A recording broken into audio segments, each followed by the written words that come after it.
Halo guys, hari ini kita akan mempelajari bagaimana investor-investor global menerapkan strategi investasi dan bagaimana pandangannya tentang menjadi sukses. Beberapa kita mungkin sudah mengetahui atau sudah pernah atau sering mendengar mengenai Ray Dalio. Ini cukup populer di Indonesia, bukan saja karena Bridgewater adalah perusahaan hedge fund terbesar di dunia, tetapi karena Ray Dalio ini sudah berkiprah lama di Indonesia, terutama dalam eksplorasi lautan di Indonesia melalui Ocean X. Nah, oke, sekilas kita lihat dahulu bagaimana kiprah Ocean X di lautan Indonesia.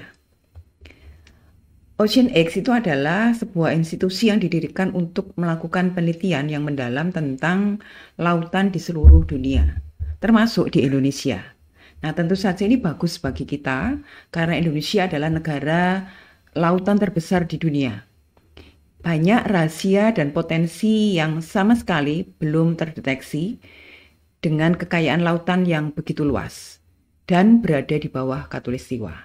Nah, Ray Dalio ini juga menginspirasi Presiden Prabowo untuk berbicara mengenai negara gagal, seperti tertuang dalam buku The Principles yang dikarang oleh Ray Dalio atau yang ditulis oleh Ray Dalio. Jadi tidak heran jika salah satu acara pembekalan Menteri Presiden Prabowo itu adalah salah satunya adalah Ray Dalio. Nah, oke.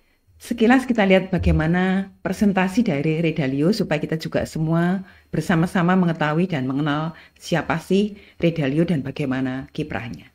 Mari kita lihat sejenak. It took me through the rise and decline of the Dutch Empire and the guilder, the British Empire and the pound, the rise and early decline in the United States Empire and the dollar, and the decline and rise of the Chinese Empire and its currencies, as well as the rise and decline of the Spanish, German, French, Indian, Japanese, Russian, and Ottoman empires, along with their significant conflicts, as measured in this chart. Now let's simplify the form a bit. As you can see, they transpired in overlapping cycles that lasted about 250 years, with 10 to 20-year transition periods between them. Typically, these transitions have been periods of great conflict because leading powers don't decline without a fight. They are education, inventiveness and technology development, competitiveness in global markets, economic output, share of world trade, military strength, the power of their financial center for capital markets, and the strength of their currency as a reserve currency. Because these powers are measurable, we can see how strong each country is now, was in the past, and whether they're rising or declining. By examining the sequences from many countries, we can see how a typical cycle transpires. Let's now look at the typical sequence of events going on inside a country that produces these rises and declines.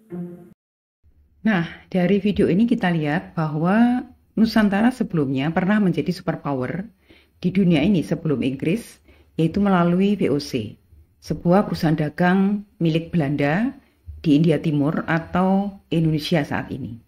Nah, akhir ceritanya kita tahu bahwa VOC bangkrut karena korupsi dan Nusantara kemudian diambil alih oleh pemerintah Belanda. Oke, di akhir video, Ray Dalio menyimpulkan hal-hal apa saja yang menyebabkan sebuah superpower itu runtuh.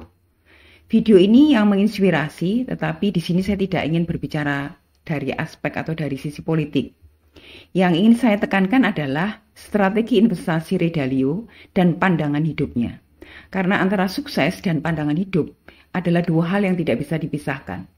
Investasi saham bukanlah soal grafik semata, tetapi juga soal bagaimana sukses itu diraih.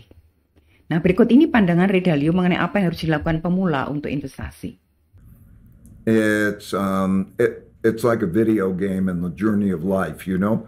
Yep. What happens is you have to get in it, and you have to play the game and experience it, and those experiences teach you things.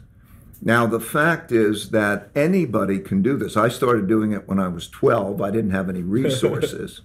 And nowadays, with technology and what's available, anybody can get into it and play the game. Okay? Yeah.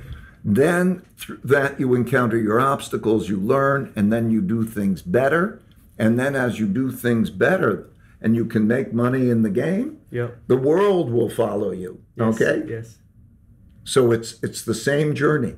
Play the game and then think about it. Learn from your experiences, even your, most importantly, your failures, your difficult experiences. If you can understand how reality works, this is true of all life, not just markets. If you have to understand how reality works, accept that it works that way, and know how to deal with it well. If you know how to do that, you evolve up. Dari video ini, Ray Dalio mengatakan bahwa nikmati saja permainannya dan jangan menyalahkan mengapa begini, mengapa begitu. Karena ini pasar bebas. Tidak ada keharusan Anda harus buy atau sell di waktu-waktu tertentu. Semua Anda lakukan dengan kesadaran penuh. Dan satu lagi prinsipnya, yaitu learning by doing. Anda boleh belajar teori saham, tetapi pada akhirnya pengalaman itu akan mengasah kemampuan Anda menjadi lebih tajam. Di akhir video ini saya ingin mengaplikasikan salah satu prinsip investasi dari Ray Dalio bahwa indikator yang lebih makro akan mempengaruhi indikator-indikator yang lebih mikro.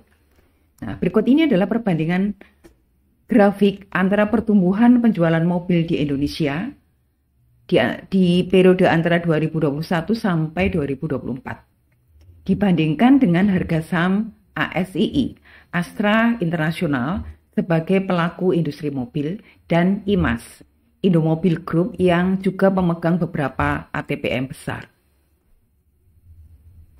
Terlihat bahwa sejak Juli 2023, pertumbuhan penjualan mobil year on year sampai hari ini negatif. Pengaruhnya terproyeksi pada saham ASII dan IMAS yang juga cenderung turun. Kita bisa menarik kesimpulan juga dari data tadi bahwa yang lebih makro tentang daya beli dan deflasi yang terjadi.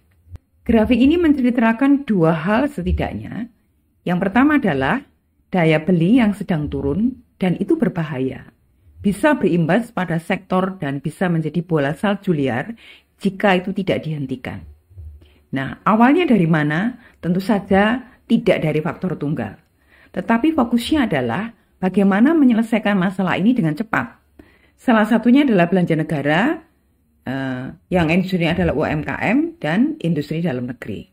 Nah, satu lagi yang Ray Dalio katakan, untuk sukses kita perlu dua hal yang sangat penting, yaitu keterampilan dan kesopanan. Anda bisa sangat hebat, tetapi jika Anda tidak sopan, dan itu artinya Anda tidak bisa membangun jejaring, dan Anda tidak bisa bekerja sama, maka keterampilan Anda akan sia-sia saja jika itu tidak diiringi oleh sebuah attitude, sebuah kesopanan yang menjadi dua hal yang sangat penting. Nah, oke. Demikian video kita hari ini. Semoga apa yang saya paparkan bisa mencerahkan Anda bagaimana kita bisa memenangkan atau bagaimana kita bisa memenangkan pasar di dalam sebuah investasi di dalam pasar bebas. Kenapa saya membawakan beberapa video ini tokoh-tokoh yang sudah berhasil? Karena bagaimanapun juga itu adalah salah satu media pembelajaran bagi kita untuk mendapatkan atau menimba pengalaman mereka, sehingga kemudian akan membuat kita menjadi lebih berhasil gitu ya harapannya.